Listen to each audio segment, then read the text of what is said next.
Alright. Dun dun dun. There we go. So we're live. There we go. This is the way. Anything more need to be said, or is that it? You know, we're live. That's it. We're live. Right. There you go. Hi guys. Hello, one and all. We are back for another live. We're going to talk about the 10 favorite things. Yes. Season 2 of Vortex. This is the penultimate. There you go. Penultimate Lower Decks live. Potentially for a whole year. Oh my god! As we're rolling out the season. So this is our penultimate is top best, and then tomorrow will be our Drunkyards retrospective. We actually have to rewatch every episode in advance, rethink about them, re-review them, see how our decisions have changed, etc., etc. You know the vibe, and help us drink as well. You know our bladders need the extra cushioning of liquid fun. Mm-hmm. Yeah, those were words that were said. All right. Yeah, so join us tomorrow, guys, for the live Drunkyards. It'll be fun. Similar early timing, but we'll get there when we get there. We're just trying to get through today first. Yeah. In a good way. One day at a time. Yes. So, 25 you hear 25 likes. Well, perfect. We got 100% on something. Woo! We have a lot more of you jumping. Wasn't a poll, but... Ah, yes, true. Why have I got that? Oh, now we're at 30 people. Oh, 25 likes still. Hit that like button, guys, if you're just joining us. Well, perfectly on time. Sure. We're like the cinema, always 5 minutes late, and then you miss the preamble. So It's like, oh, exactly on time. What do we do? It's like you be here. What else do you do? Right? Mm-hmm. Absolutely. But what else is absolute is me sharing the video. So I will see you in a minute. Yes. All right, guys. So, like I said, hit that like button. Make sure that you are subscribed to the channel. Click the bell notification icon to all. Yeah, if you want to join the channel, there's a join button there as well. Click that. You can help us on a monthly basis that way. But super chats are a fantastic way to help out, and they kind of are real-time indicators of how much you guys are enjoying. And you know, we get to read those comments on the air, steer the course of the conversation in a direction that you want. Wow, my brain is not working. And so we do read all those on the air. So if you do want to send a super chat, we'd really appreciate it. And that'd be fantastic. And don't forget, tomorrow we do have our live drunk retrospective where we're going to be like talking about all the episodes and hanging out and having a good time with you guys. So if you can make it, please do. And if you can't, I mean, if you want to super chat today instead, that'd be awesome. But yeah, also head on over to Patreon/Trekyards. Help us that way, or send a PayPal. PayPal goes to trekyards@hotmail.com. All the information is in the description at the bottom of below the video here. So check that out. Send a PayPal, and if you do, just let us know in the regular chat that you've done so, and we'll read your comment or question via the email from PayPal. So that's another way to do it as well. Other than that, there are links down below for Eagle Moss, Teespring Store, TeePublic Store, lots of great things to help you guys out. There's discount codes and a whole bunch of great goodness down there. Plus Trekyards merch, like I said, from the TeePublic or Teespring Store. TeePublic Store is fantastic. They have a sale on right now, so 35% off. Check it out. Go check it out. We would really appreciate that. And you can get yourself some Trekyards merch, kind of like this one. Poof.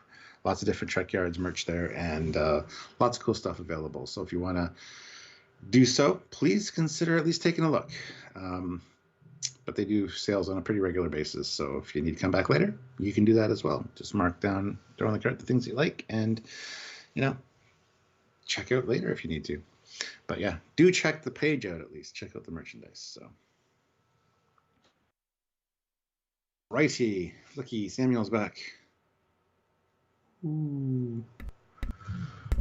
I said so many things and I didn't realize I wasn't actually... Anyway, Olivia Julius. Okay, there we go. Now you can name him. Olivia Julius, $10. Thank you so much.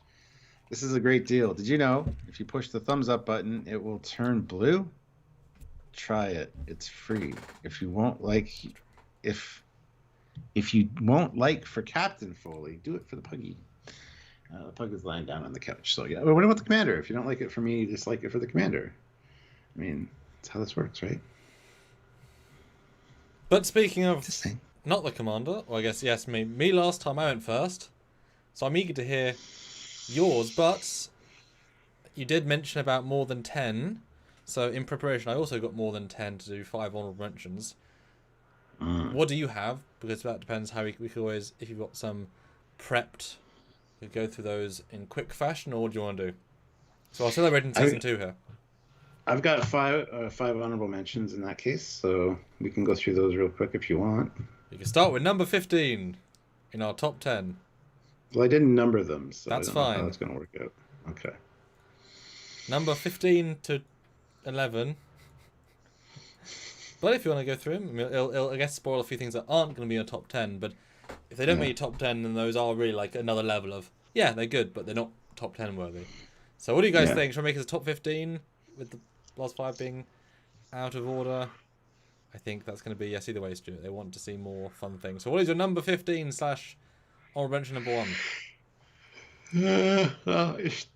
These ones aren't numbered, as you said, so they are just kind of done alphabetically. So the Titan's Ready Room, just seeing Titan interiors was awesome to see. So yeah, Titan Ready Room. Titan Ready Room. Let's make sure I'm framed up properly. So that's your first honorable mention. My first honorable mention is the... Nope, what did I name this? Nope, that is not even... What? I hate when it literally breaks all of my timing. Ugh. Hold on. Stupid. I hate that it does that. Oh. That's not right. Do you want me to read Eugene's super chat while you figure it out? Well, Eugene throws in an amazing $2,000 or 2,000. Wow. 2,000 ruble super chat, and said, "I found myself in a familiar situation. First time in 15 years or so. I was looking to see another new Trek episode yesterday, but I've remembered the season was over, and I felt sad about that. That's the most favorite thing this season. Second best is the Vulcan design is back." Ooh. And I lied, I have 4 apparently. So but yes, I really enjoyed not having to film with you this morning, I'll be honest. Yeah, me too. Not because it's you, just because it's like, oh, I get to breathe this week. That was a nice feeling. Yeah. My first one I mentioned, is the mini Cerritos and the mini Cerritos working. That was great. Oh, the little model? Yeah, that was pretty cool. Mini Ritos. Cool. Yeah. You're next. Mini Ritos. My next one is Taylor the Kinzinti. Having the Kinzinti on the crew is awesome. And his name is Taylor. So, yeah, we got to learn a little bit about him. I'd like to learn a lot more, but I'm sure we have more seasons coming up, and he'll make an appearance or 2 or 3. So maybe 9 appearances. He's a cat, so 9 lives. You know what I mean. I think in season 8 we're going to get a really strong Taylor episode. Just really yeah. I hope so. I hope so too. Cool. My honorable mention is the final mission in itself. Just the entire idea of that cool, epic, smart, interesting final mission. It's worthy of honorably mentioning because it was so well done in general. Your next honorable mention. Cool. My next honorable mention is Captain Shelby. Our Commander Shelby returning as a captain, and also her first officer being the concept design for Saru, which is a nice little added thing to the lore. So, Yep, good stuff indeed. My other one mention is the Billups backstory and Dragon's Blood references. I hope that continues well into the future because it's really quite charming. Absolutely, yeah. And Waxana Troy, the new one. Well, we'll see how that plays in later in the season, but yes. Yeah. My next one is Key-shawn. Key-shawn coming on board at the Temerian was awesome to see. Wish we would have seen more of him, but that was one of my least liked things because we didn't see enough of him. So, yeah. And my last honorable mention for me is the Orion backstory scenes. Seeing the fun Tendy stuff, it deepened the character instantly, and the way they show it was pretty good. Just well done, and one of those things where we hope we see more because it was fun and it was good random, And my last honorable mention is the Archimedes. Seeing a new ship design was awesome, even though it's very Excelsior inspired. It was still cool to see a new ship design, and I really like that. I am shocked. I thought it was going to be like a number 3. No, is it your number 3? I mean, who knows? But I was like, it's going to be. Stuart's gonna be like, and number 1, Archimedes. I'm like, oh, okay, good for you, I guess. I think you're gonna like the list. I think you're gonna Okay, like. well, there we go, guys. And that's the end of our honorable mentions. A bonus for all of you. So yeah. What happened? Just swap mad. My microphone just died. It came back, and hopefully you guys, I'm still on the right. Yeah. Okay. Cool. Yeah, you're good. Weird. All right. So for real though, what is your number 10 and why? Yeah, my number 10 favorite thing from season 2 was this scene. What? Tendy being all Tendy. This was just such a sexy. I'm sorry, but this is just amazing. Need to see more of this. Hey, these are 10 things that appeal to you personally and me personally. There is no sorry here. Well, I'm apologizing to the audience. But yeah, this scene was awesome. She looks fantastic there. So, yeah. Too bad she was a scorpion a minute ago because I didn't like that part. But it led into this, so that was perfectly acceptable. Covered in foodstuffs on the floor, with her clothes all ripped Hulk style. So I mean, yeah, very, very Hulk style. Yeah, it's definitely one of those. I mean, obviously we've reviewed these things at nauseam at this point, but yeah, over the top. But certainly they captured a certain essence, and this is part of the Tendy Boimler should Boimler the Tendy. You know, they should. This is a pairing made in Arias 3 or something, or Hawaii. Yeah. I mean, wherever they're from. I was just gonna say, is that a moon reference? And thank you for saying Hawaii. There you go. Now the fact this is on the list of all the things, this had to be on my list. Okay. Yeah. Well, I know I skipped it because I wanted both of the mentions, but so how was this as a list to create compared to other lists? So we have a lot of experience now. Do they come easily? Did you have a top whatever? Was it hard to line up the top 5? Tell me about the list creation. I thought it would be hard, but it really wasn't. Like I said, I had 15, and I just that's definitely my number 1. Boom. Yeah. Okay. That should be number 10. That's this one. And I'm like, yeah, okay, that's a good way to bookend it. Let's see how. Okay. And it just flowed right in perfectly. Okay. And I was like, boom, boom, boom. I didn't have to change any numbers. A lot of times I'll put one at 4 and then go through the more. And it's like, no, that one should be 4. And but this one was very easy, very organic, just kind of happened. So I was happy about that. Cool.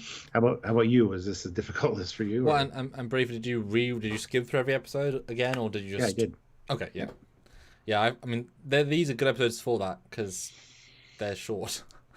Doesn't work quite so well with the other stuff. With I don't tend to do that with Discovery, etc. Yeah, for me, I found it sort of an interesting, harder than I thought it was going to be because obviously part of the list is your genuine favourites. So I disinclude anything I quite liked.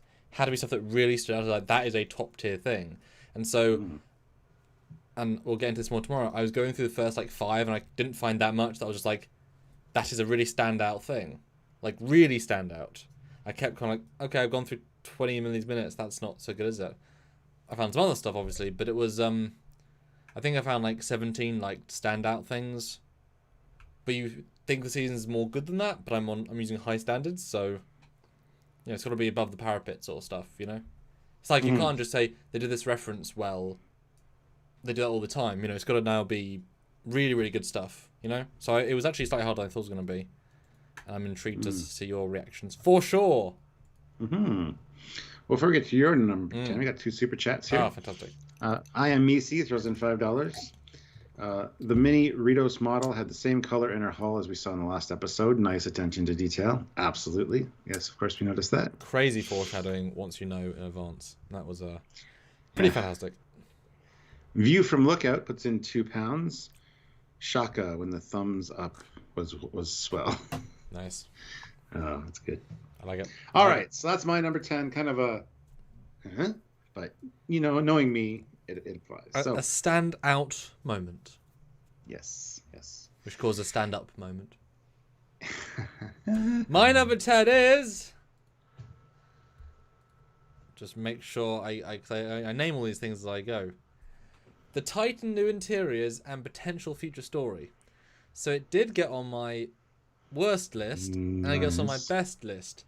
for the same reasons pretty much. But for its very minimum appearance, we've got like 4 new interiors, even though they're all kit bashes of the E for the most part, but that's absolutely valid.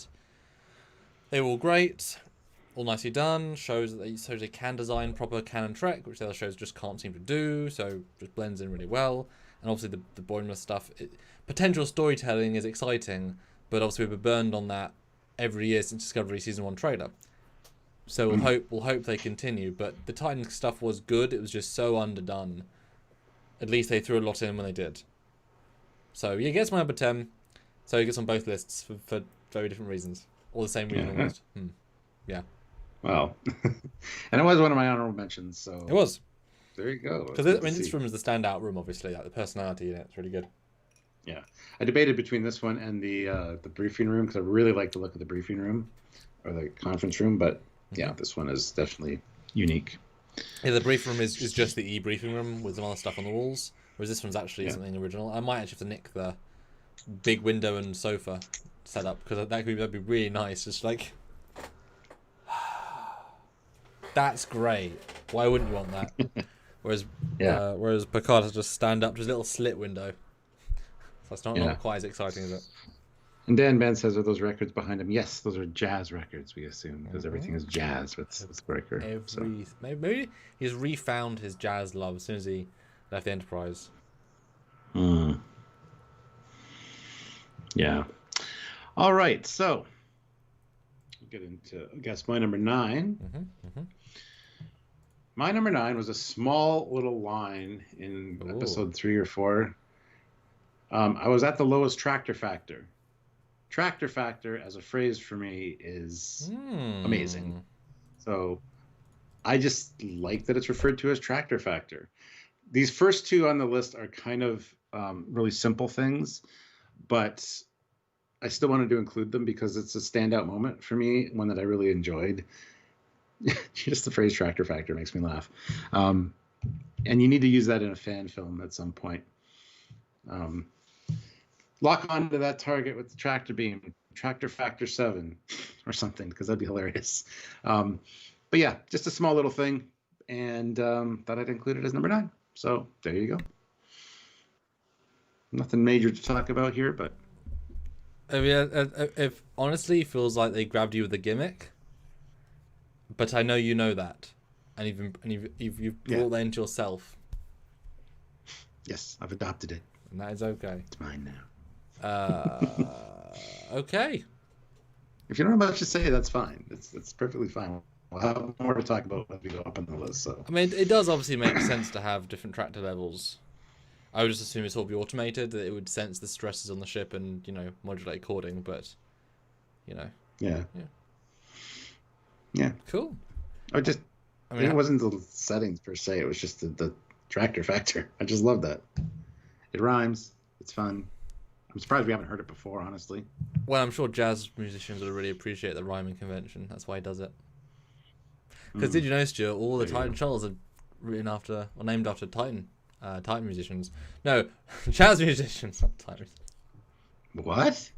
No, really? Yeah, all the jazz musicians are named after Titan shuttles. All the famous jazz musicians in history are named after Titan shuttles, because the Titan went back in time. And did you hear? William Riker had to make a living as like a jazz musician. He became the most influential jazz musician. Obviously, everyone hangs up with Guide in the past. Yeah. God damn. Okay, great. My number 9 is the space battle end of the season. This, I think, was very well done. It was balanced. It was engaging. Very 3D. All the ships were great, and you don't always get everything in everything in the battle can be distinct and looking good, and a few of the shots look really, this in particular is a very, very good one. They're all consistent with their weapons fire colors, sound effects, sort of the weight a lot of them have, and the music was also very Star Trek 6. Very, it was very, very meaty. Nice, I guess. They didn't kill the Pakleds. I mean, none of the Pakleds which have ever been destroyed, they always managed to escape. I don't know if it's actually intentional or something, because they've always escaped. But it's a really good battle, and shows what they can do, and as someone who's done many a battle, all the more effort to do a real battle as opposed to other battles where it's just like pew pew pew pew, right, we're done. I'm so glad they said, let's make a real action movie and we'll do it, and it's great. So yeah, and this is one of my favourite shots for sure. Yeah. No, the battle was fantastic. Like I said, very cinematic. The music, everything was just like, and the hits felt impactful, pardon the pun. But when the torpedoes hit, it wasn't just like pathetic. It was actually like really epically done. So totally agree with that. I think the battles are fantastic. There's a few battles this season, actually. But this one was the most memorable. Yeah, what was the other one? I mean, I guess the Titan one at the start, but that's more like Titan zipping around, and it's just, look, here's a Titan flying. It's not really a battle per se, it's more of a pew-pew. What other battles were there? I'm trying to think now. There were a few, though, that I noticed when I was going through the episodes. Oh, good God. Why do you have to ask me that? There were a few. There was at least 3, so... This was hands down the best. Oh, yeah, easily the best. Yeah. But yeah, I mean, and we've got an introduction to a new ship there as well, so that also helps out with that. And yeah, seeing a bird of prey do its thing, they're always epic when they're in motion. So and scales, give or take, correct, at least thematically correct. If not, how big are these ships? Big. I just like how much more, like, this one battle brought the Pakled ship into a literal 3D world, but gave it some weight. Because in the previous season, it was all about ripping a ship up, but they were very static, and it's all about, here we're a clunker that grabs ships. Here we're a warship that, fires bombs at least once, depending how the Pakleds work out a bomb or not. But yeah, great stuff. Yeah. Let's see. We're going on to number 8 now. Number 8. My number 8 is all the motion picture era love. We got it in the first episode with the Miranda class. We saw Rutherford's simulation. They were drawn so nicely. Like the interiors, the Elcars, the ships were all done really, really well, except for the wrong MSD and Elcars simulation. That one. Yeah. But it could have been that she was messing with the program and screwed it up, because she didn't know the era appropriate thing to put on there. I don't know, because she was altering them. But that being said, yeah, showing the motion picture era some love was awesome, because I really love the motion picture look, especially for the interior starships, and we definitely got that in droves this season. Well, not droves. We got a nice sampling for sure, and that first episode was a real grab you kind of moment. So, yeah. Yeah, it definitely felt like there was an instruction from up high saying, let's show the Wrath of Khan era for the first time in 30 years. Yeah. Yeah, this bridge was definitely the standout. And while that era isn't defined by its level of detail, like actual greebly detail so much, all of these little panels, that's where the detail comes in. Each one of these has to be, well, what is here? What colours? And we can see on the helm, like, even the different versions of the red and the green have different brightnesses. That's all hand-done attention to detail stuff. That's because they wanted to. That could have been a whole, just a flat panel of green, and we wouldn't have complained. It wouldn't have been a shame, but we wouldn't. It was like, okay, big L-cars, it's a holodeck. But the fact that they've done all this attention to detail is very, very nice. Yeah, we loved and appreciated the attention to detail. So, yeah. Yeah, I was about to say it's what we would do, but I do fan films where I do put that much detail in, so it's definitely appreciated. And maybe each season they're going to focus on like not pet peeve, but like a pet goal of like, I really want to include some of this stuff, because they're definitely too full on bits. And obviously in the shop with stuff, there was a few Wrath of Khan things. I mean, small bits and bobs, but definitely a few good things. So yeah. All right, so you're number 8.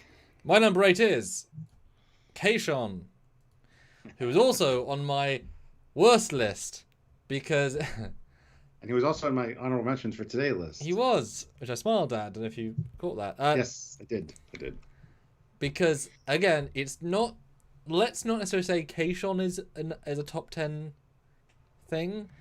It's the genius idea of bringing on a Temerian and doing him relatively well. That's what gets the number 10 slot. Maybe not the... It's kind of like Worf in season 1 of TNG. He might not be a top 10 character, but you get what they're doing, and it's a good idea, and it's sort of well done, but you know what I'm trying to say.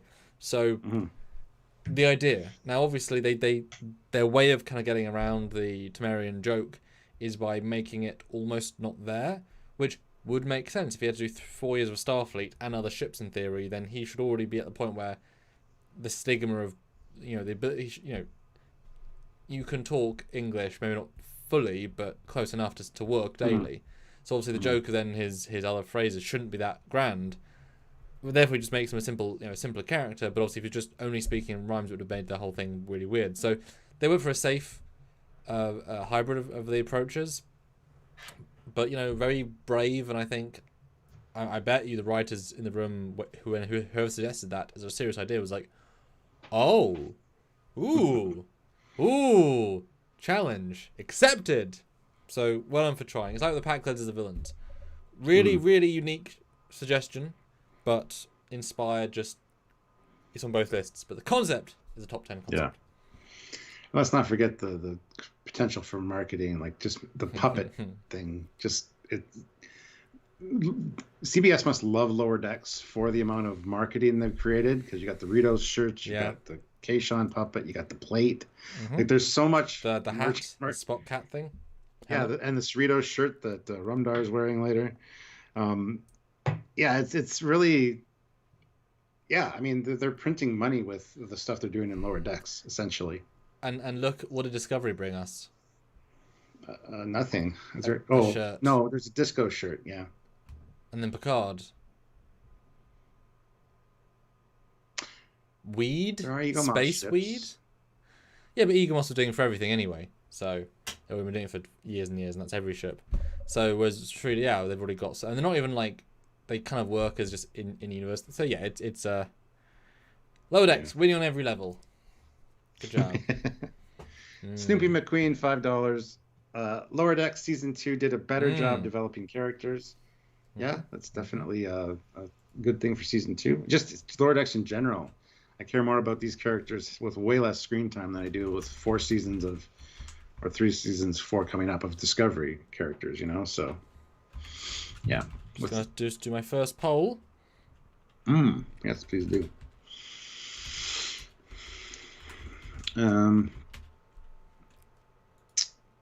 Let's see. What are you guys saying? Dan Ben says the knife. Yes, I think that's the other thing with Key-shawn. There's a lot of potential for storytelling or just creating a backstory for him in the upcoming seasons. And they've actually, I like the way they've used the character, and you've learned some more Temerian phrases over the course of the season as well. So that was kind of cool too, making that stuff up. So, but obviously both in our worst list because underused. Massively. So 97 people here, 65 likes. That is awesome, guys. Hit that like button. I want to get to at least 80 right now. Actually, screw it. I want to get to 100. Let's do 100. Hit that like button. And keep the super chats and the questions and your thoughts coming. We really appreciate it. Yes. Hopefully you guys want to interact. This is the top 10. Dun, dun, dun, dun, dun, dun, dun. Stuart, read out the poll. Let us know. All right. It says, was Key-shawn a successful character? Yes, no, or maybe so. Yes, no, or almost. And look at that. 47, 47, and 6. I'm glad I put almost, because I think it would definitely be a... Yeah. Okay, we'll let that build up a little bit. But yeah, please do vote on that. I'm interested to see what you guys think. Yeah, I want to get at least 100 votes for those, so... Yeah. Cool. You're number 7 then, Stuart. My number 7 is all of the animated series references and love. It's clear that the people that are working on Lower Decks, whether it just be Mike McMahon or any of the higher-ups, really have a love for the animated series. And considering this is an animated show, the very second Star Trek animated show, I love the tie-ins and crossovers with TAS. So Spock 2... the clone Spock here, the giant Spock, was one of the best ones that not a lot of people noticed, right, or understood what it was. Well, I think everyone noticed it, Stuart. It literally fell and killed someone. It was pretty giant. But not a lot of people necessarily understood the reference, which I thought was fantastic. And we pointed out a lot of aliens and different animated things from season 1. There was a few animated aliens that showed up in season 2 as well. So there's definitely that love for the animated series. I'm waiting to see the USS Bonaventure at some point in Lower Decks. I think that's going to be a thing. Yep, no, that's absolutely, yeah, that'll be a thing for sure. Have some like engineers going, do you remember this thing? Why? Why? Starfleet designed this garbage scale? Yeah. Why was this a thing? Yeah, that'd be hilarious. You can see why everyone forgot about this. It's awful. Yeah, absolutely. Yeah. Scattering throughout Lower Decks, there's so many little animated series references. It's just easy to throw them in. Mm-hmm.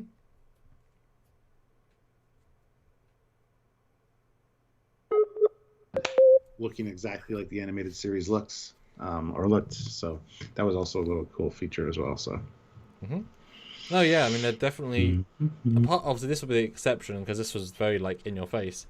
They're all just part of the world, treated as every other reference, to the point where you don't know that they're not. If you've never seen an animated series, you would never link them as being something. They're just one of the many inventions of Lower Decks. Example being the bird people in that episode, like they're just like giant birds. That's obscene, like absurd. Star Trek has got giant birds. Oh, cut back to Gene Roddenberry's approved scripts of the 80s, whatever. So or 70s. So yeah, it's no for sure. And yeah, we need a bit more of. It would be nice if another central. I think Bonaventure's perfect. That's a really good shout out. Don't know what else you'd pull. Maybe yesteryear reference, something would be kind of fun. Something. But yeah, definitely. Yeah, making the anime series properly canon. Yeah. We saw Captain Robert April in the animated series as well. So it'd be cool to see like a file of like him on screen, and it's just like the animated style too. That'd be things like that could definitely work. So yeah, it's very. Let me quote George Lucas. It's poetry. It rhymes. Yes. Coming back to itself, and I'm sure Gene would be pretty happy with that because that was the Star Trek after Star Trek, and it being rebrought into Star Trek, the best Star Trek currently. Yeah, nice. Mm-hmm. Yeah. All right, so we're on to your lucky 7. I mean, number 7. So it is. And double check that what my note was. Boimler's evolving story. Yes. So yeah, definitely a highlight. Although obviously it's not one of the primary elements, as there are so many elements in the show. Mike did design both seasons around the same time before even season 1 came out. He'd written season 2, so he kind of it was all planned in some way. And you can very much feel his development. Possibly too quick in the abstract, but that's more because they had him in a dumber, more made to fun of place in season 1, more than you get characters ever normally. Like you're used to seeing flagships or top tier. So, if Kim's getting made fun of, it's a one line, oh, you're a clarinet player, loser, moving on. Like that's all you'd get. And so to see him go from his original place of being made fun of and somewhat not abused fully by Mariner, but certainly treated somewhat poorly sometimes, and then have his Titan experience, which is pretty minimal experience, but was enough to leapfrog him to see how the other half live, how a top tier ship works, is going to change your perspective. And he came in, he was able to then bring a new sense of confidence, still his old self. Like he hasn't really grown, but he's incorporated a more broad personality. He's had that, as Mariner said, you've only been to 3 planets, how can you talk about seeing the universe? Only including Earth and Vulcan. You've been to 1 planet, and you're standing on it. So experience is what gives Starfleet officers their ground, the broad knowledge. And you can only be a captain with massive experience because you need that gut reaction for every situation under the sun. And that's why you shouldn't skip to a captain, because she has no experience as a terrible captain. But yeah, his growth is good. Hopefully there's more of an arc to that. I don't mind he's still a punching bag in some respects, although that's more the weakness of other characters than the weakness of his.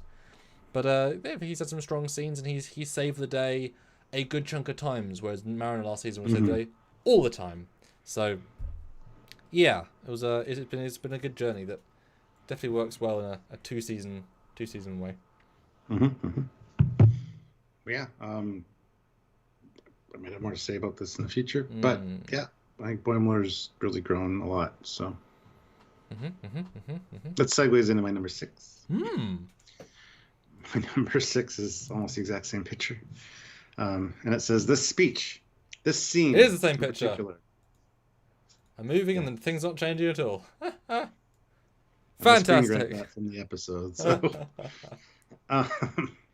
Yeah, this scene as a whole, his speech, the confidence, the look, the background, just the whole sense of like, we've been here on this bridge so often, here it's back. It just felt such like an epic Star Trek moment. And he really pulled it together for this speech and stepped into that role, the mindset of a captain, and it was fantastically done. So I'm not talking about Boimler's character development here so much as this particular scene and this speech was just epic. This is the very best Star Trek episode you can hear Picard given this speech. You know what I mean? So it definitely was on point and definitely fit in and felt Star Trek. So, yeah.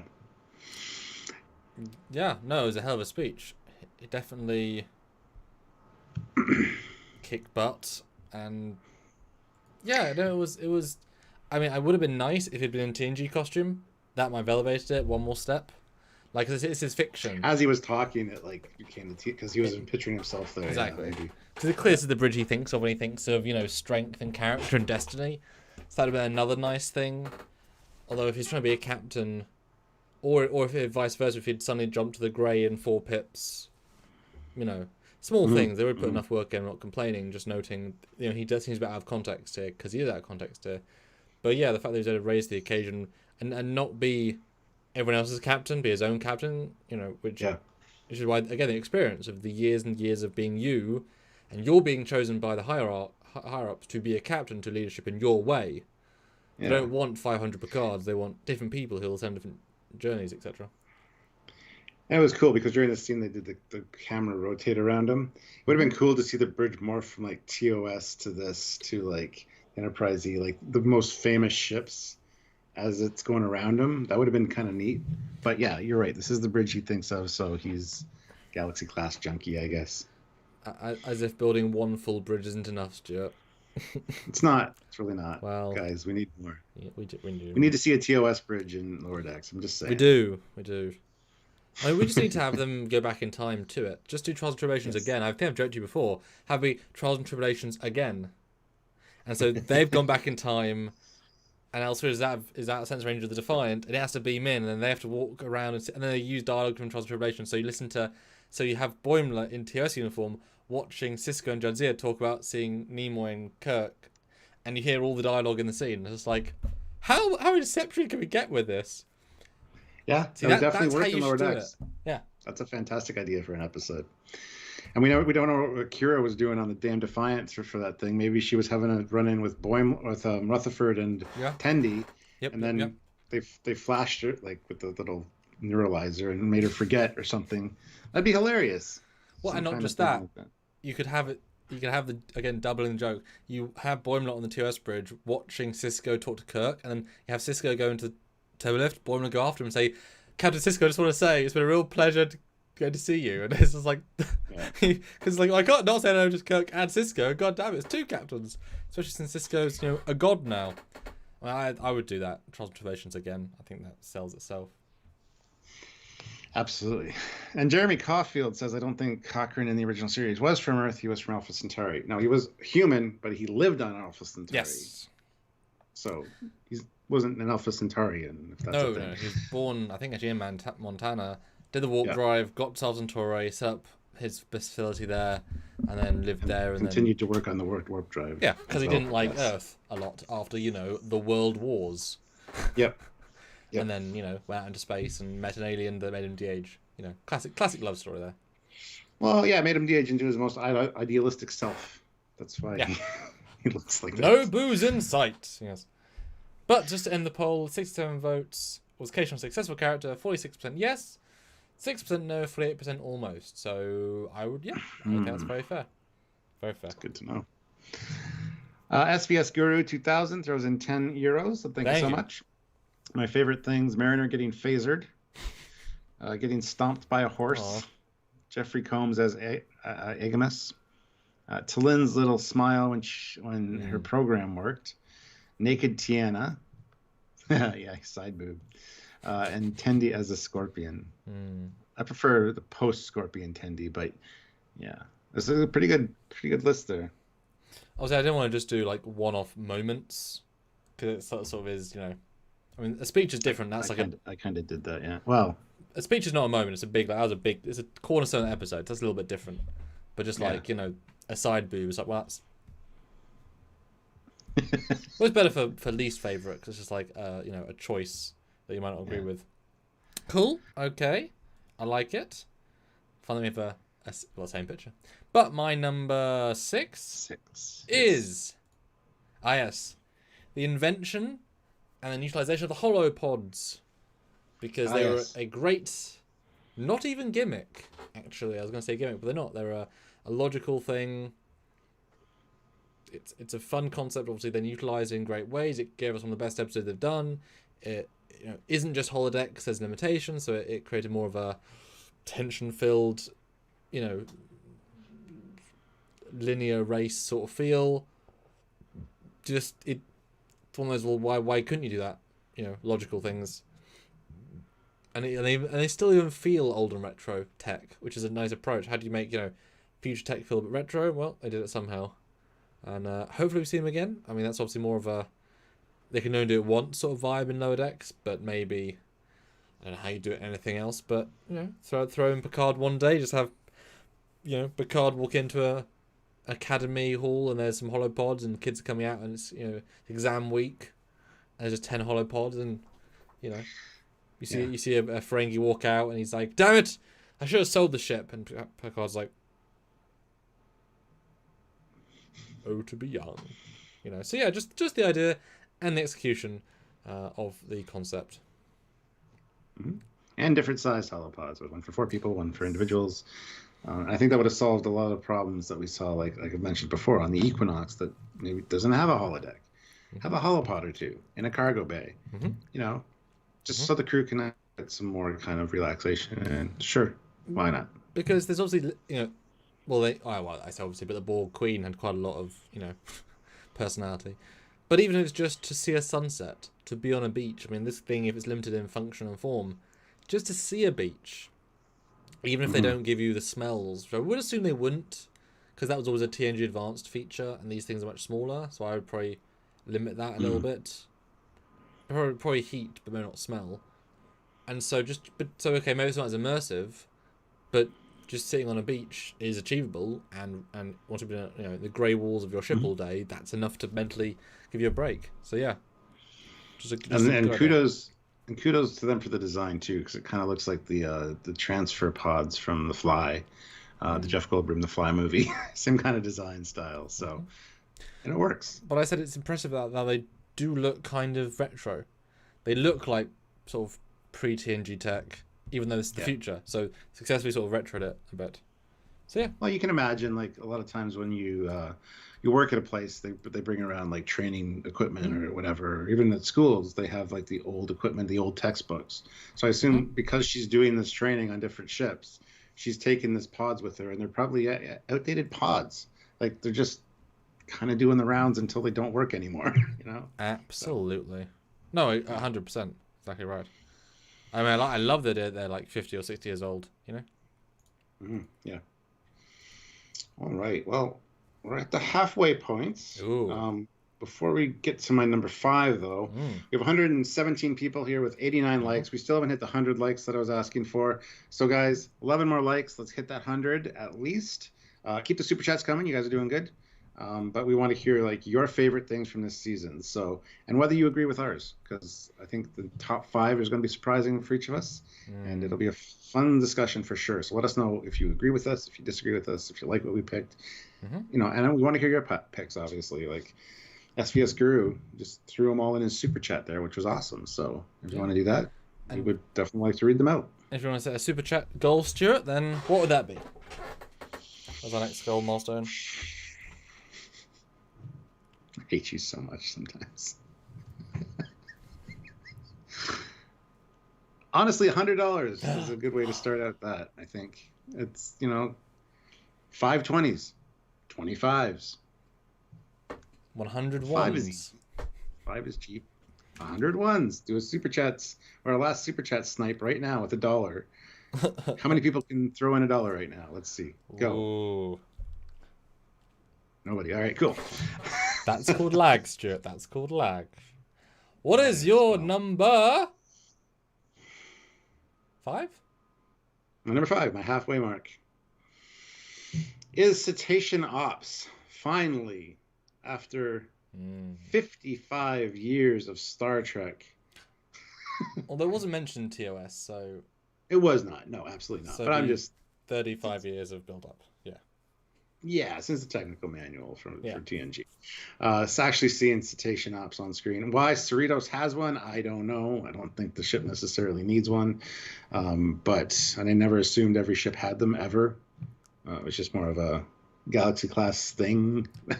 Top-tier explorers need them. Yes. Why would towing ships that are second contact need one? But that's why they get the beluga whales. They don't get the highly intelligent dolphins or the humpbacks. Killer whales. Yeah, they... I want to see humpbacks in Starfleet costume, please. Be a big ship, goddamn. Yeah, that's what I'm saying, for big ships, yeah. They get the stupid, horny beluga whales on the Cerritos, or the California-class ships, so... Squadron Course, $1. George Mangrum, $1. There they go. Oh. That was a lot of leg. That's $2, though. Who else can throw in $1? Anyway, no, but actually, we always thought we would be teased with it and never see it as an ongoing gag. And that was kind of the case until this happened. And we're like, yes, finally. You even see like the little balls that the dolphins play with and the buckets of fish. And even the panels, the LCARS displays underwater are just it's so cool. I want to see if they have tubes running through the ship and where their quarters are. We need to see more of the whales, guys. Matt, and I forget the other whale's name. It's actually a whale name. So, but, and even artificial rocks. Not really needed and kind of weird looking. It's not like it's a zoo or an aquarium or but it is the exact same thing as having like trees. Why would you have trees in your quarters? You don't need them. There might be probably fake trees because you don't want to water them. It's having something of home, something living. Yeah, I would be down with underwater rocks with like coral on them, but the rocks above on the deck don't really make a lot of sense for a starship in my opinion. But that's just me. I do like that. They should definitely have like a rock quarry underneath. I think it adds ambiance. They don't feel sterile in a ship. Now, I will admit this wasn't in my top 10 because I said in the review I was whelmed by it. I've never needed to see it. Because I always have. See, it's a joke, isn't it? It's not a real like thing. It's a joke thing. And so it's like, okay, cool, moving on. Like, for me, it doesn't add too much. It's cool, but I'm not going to think... I'm not going to think twice about it. And I don't necessarily need to see it many more times. But see, now seeing is about seeing the horny whales. That's the joke now. Isn't about, like, what do you do there? That's the joke. It isn't so much. So, yeah. So it's not on my top 10. I thought it'd be on yours. I'm sure it would be, but as was never been drawn to per se. Yeah.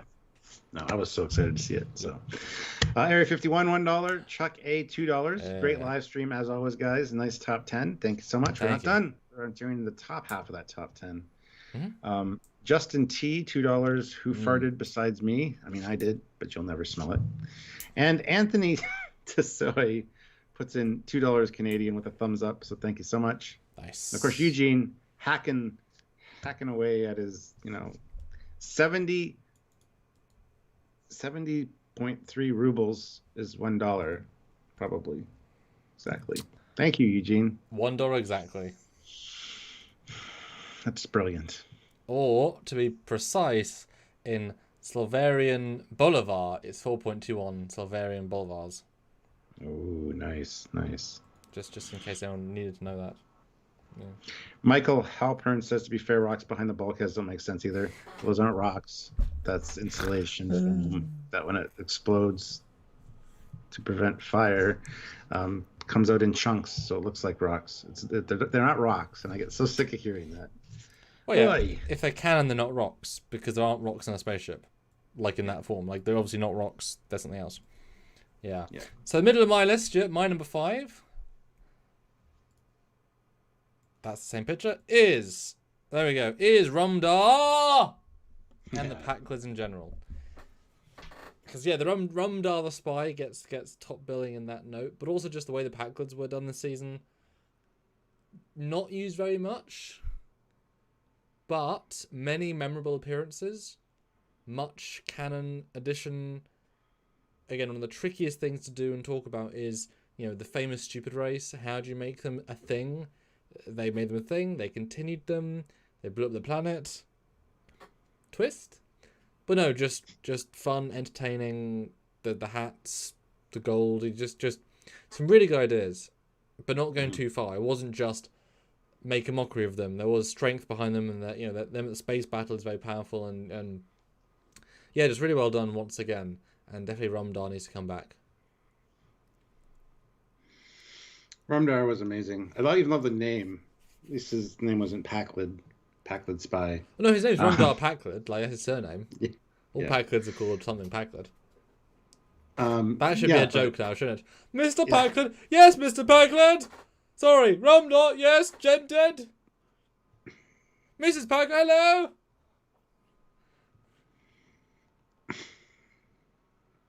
Anyway, the fact he was taking pictures and the flash was blinding him and took a picture of his foot, and it was hilarious. And you can tell it's probably literally got film. Is like there's no space stuff. Like they don't need a flash in the future, surely.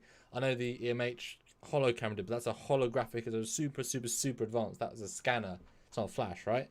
So I bet he's literally got a film canister, and he's has to go back and like put in a Polaroid, like really old tech, just because that's how they like to do it.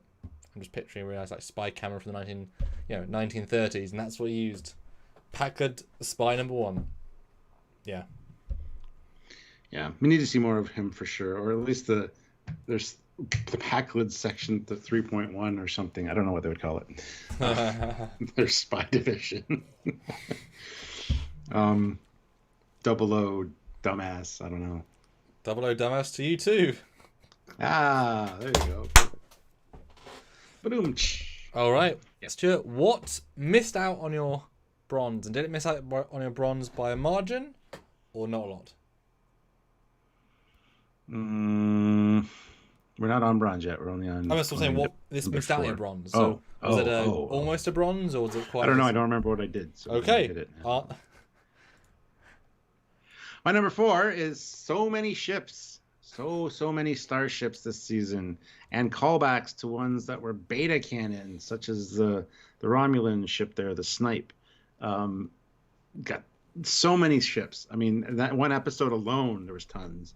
But then we got the refit Connie we saw, like, I'm going to say it again, so many ships.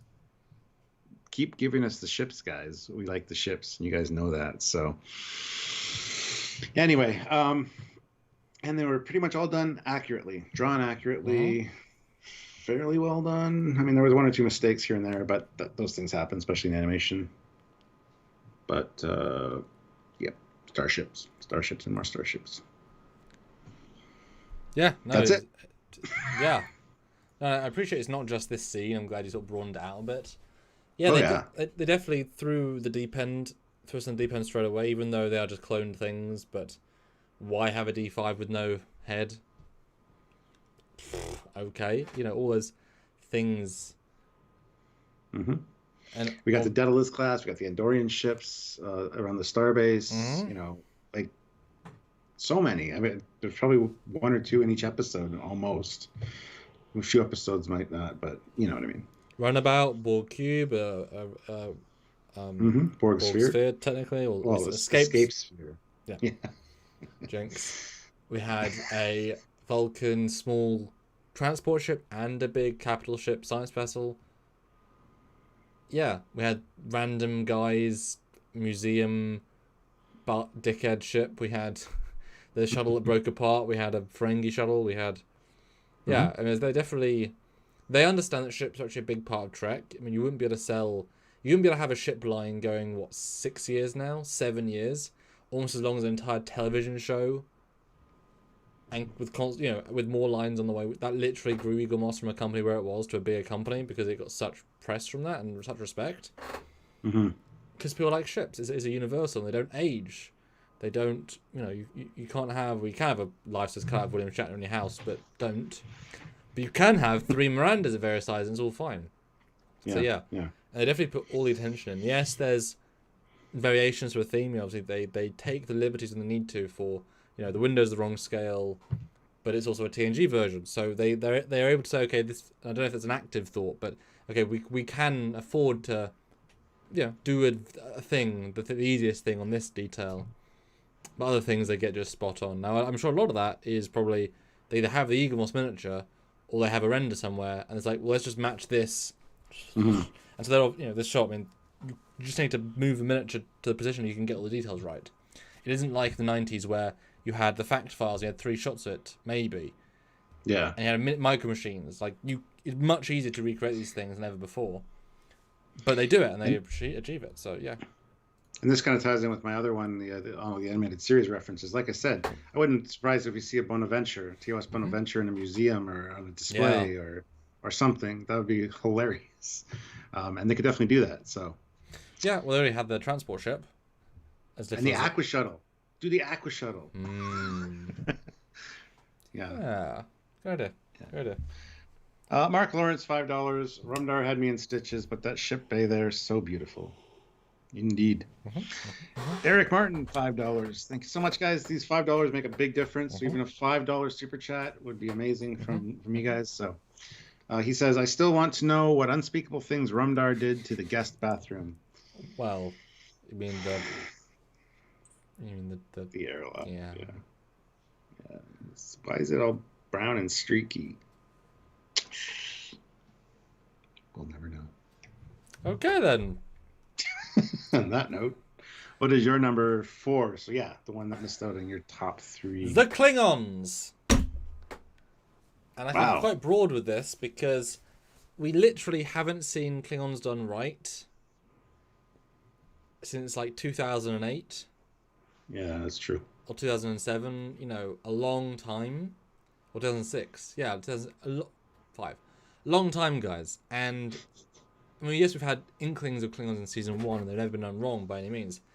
But to actually get proper Klingons with variations in their ridges, because they're not all the same, variations in their makeup and their costumes a little bit, and a effort put in level of Klingon, and consistent character motivations and consistent language, and yet the low deck style, it'd be my greatest honor to die in battle after my greatest honor of doing this other thing, clever dialogue within logical thing, and it shows that Klingons are still very, very rich storytelling perspective, that they're still interesting, they're still iconic, and that you can do them right extremely effectively, and it's just even more shocking that Discovery has butchered them to the nth degree. And hopefully this regains some brand confidence that Picard can show real Klingons, that this is another case of we've just moved past those poor mistakes that Brian Fuller made. They're many years back now, 3 years, done, gone, buried, or 4 years. Just never happened. Move on. This is the first proper set of Klingons. Bring back to live action, do them right. They're not that hard to do as a makeup. But yeah, just well done. You did a great Klingon set of scenes that were, good for any good by any account. Yeah, that's the thing. It's not hard to do the Klingons right. So I've never understood why, even in 2009. 2009 was kind of an outlier because everything was a little different. It was its own timeline, its own universe. Yeah. And the Klingons, in retrospect, weren't bad when we saw what came after, which was supposedly in the Prime universe. And as we know, it's frustrating because there were Klingons with hair in the background of that scene. They just didn't had helmets on. If only they'd shown 2 Klingons behind them with hair, it would be like, oh yeah, there's 1 bald guy and 2 not bald guys. It would have been fine. Just they didn't do that. Yeah, yeah.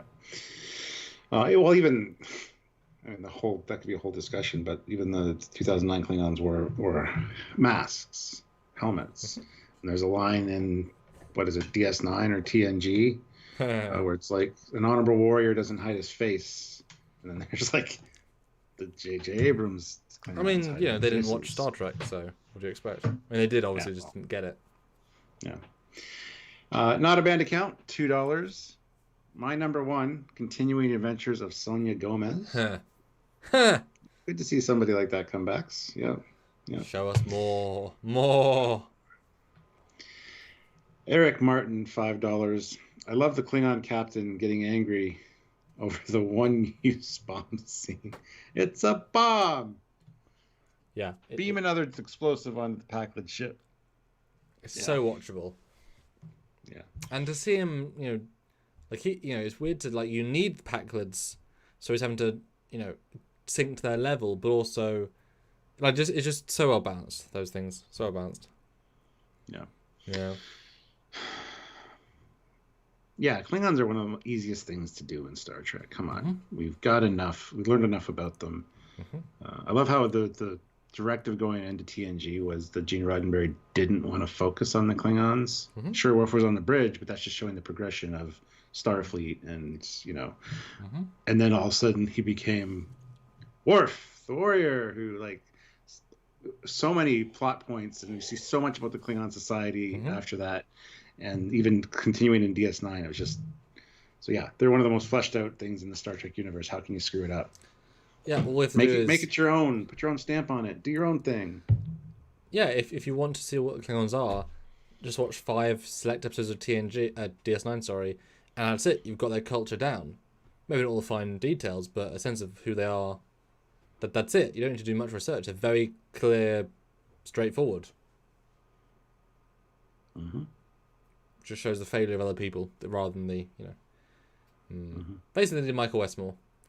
He did Klingons right for 20 years. Yep. All right, so that was that I think deserved a strong 4th. I like my number 3 a lot though, but I like my top 3 a lot. So, but speaking of, before we get there, guys, we have 110 likes. We hit that 100 goal. 127 of you here. I think we can honestly do 125 likes. So hit the like button. Keep the super chats coming. Those $5 ones are great. They do add up, and we're getting close to that amount that I said earlier. So just keep it up. Area 51 puts in another $5. One of my faves, the Miranda class ship and the bridge. Yes. I kind of already talked about that with the more ships and the TNG or the movie era ship love. So yeah, it was definitely a new poll. Yes. Did you like the Klingons in Lower Decks season 2? I see what you're doing. All right, moving on. Not a band account, $2. I liked when Pakleds defeated Captain Janeway.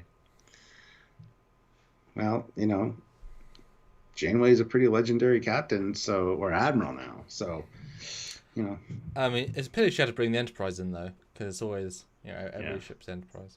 Although it does actually make some sense though. The Pakleds, every ship is called Pakled. Then they hear they fought the Enterprise. Every ship they think is called Enterprise. Yes, that kind of makes sense. That's yeah, that makes sense. No, and Miranda was definitely good. And I wonder if they ever specifically love the Miranda class, because it could be any ship. No, a lot of fun with that. And Eric Martin throws in another $5. Thank you, Eric. My number 1 and number 2 would be respect for canon and Easter eggs for fans. Yeah. Well, and now is a great time, guys. Put in the chat. What do you think any of our top 3 is going to be? Basically throw in your top 3s, and then we'll ask again at top 1. But any of your top 3s. Now, I would to jump on what Eric said. Also, just respect for fans is one of the biggest things they do. I mean, these are things that are both season 1 applicable, so I've avoided that because that's not the point of this top 10. That'd be top 10 franchises, out of the franchise of Lower Decks. But such their respect for fans is so vibrant and so alive. We want to reinvent in the framework of the universe, but within the framework of the universe, because that's what fans know, want, and deserve. That's why they're fans, because they've been dealing with this for so long that they love it. So yeah, they're trying to make a Star Trek show, not a show called Star Trek. Yeah, there's a distinction there. Yeah. Absolutely, yeah. Anthony Tesui, I don't know. Anthony puts in $5. Thank you. And says, it is a good day to super chat. Indeed it is. And all honorable Trekyardians will now super chat $5 or meet Feklar.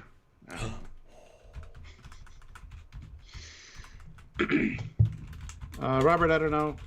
He'll email you back, I guess. there's a email from Robert Westfall for his Trekyards originals. We need to talk to him about. Okay. So it was sent like that on our last live. Anyway, we had 120 likes. We're at 122. New goal, 127 people here. Let's go for 150. Why not? Ooh. I think we can do it because people come in and out, you know. So hit that like button if you're just joining us. I feel like you're daring them like the Klingon captain would. Yes. Do it. Yes. Right, so now your bronze, silver, and gold. Is there much between them? Or are they distinctly like number 3, number 2, winner?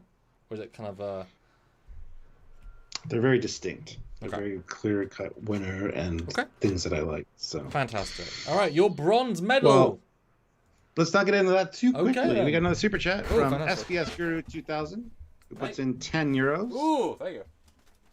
Also liked how Klingon Boimler straight up shanked his captain, and with more narrative impact than Burnham vaporizing whole platoons of nameless goons. Yes. Yeah, it's amazing how you can make they can make you feel things that other shows can't in more hours. I still think though, it should have been the same actors playing each of the roles in, like, you know, Vulcan Mariner actress. That I think would have been cooler. I get why not. Makes them all distinct, but it would have been a funnier gag, I think, if they'd all been the same. That's just me. That's just me. Yeah. Yeah. But thank you. That's awesome. We're certainly, chug up. We're chipping away at that Yes. minimum that we need. So honestly, another 60 would be kind of like the minimum. So we are chipping away at it. But Getting there. another 100 would definitely be fantastic. So Your bronze. The medal. bronze. The first medal. My first medal Season is ironically colored bronze or orange, and that is the Naked Cerritos, naked starships for the win. I love this idea. To see the hull plating come up and see how they would refit a ship by changing the external plating, seeing the plasma conduits, the escape pods, like everything about this was a really cool idea. I'm not convinced still that every ship can necessarily do this in this manner, but I thought it was great. And to see exposed warp coils looks fantastic. They need to create clear housings, clear hull panels for future designs, because I think that would be stunning. I absolutely love this idea for the Cerritos, and the fact that it did tie in with the model ship having the same kind of coloring was really cool. So it was such a fantastic concept. And to hear we're going to take the hull off, it's like, what? Doesn't that keep us alive? No, that's the inner hull. The outer hull has an extra layer of protection, which I love. First of all, makes a lot of sense when everything goes down, structural integrity fields, everything. You still have some protection. Well, I mean, two direct parallels. You got the NX-1's hull plating, Poe's hull plating, exactly the same thing, and the NX-0 defines a blade of hull armor. Like, just the hull needs to be armored too, because it always does need to be armored too. You can't be paper thin. Yeah. So when I heard the concept of removing all the hull plating, I'm like, how the hell is that going to look?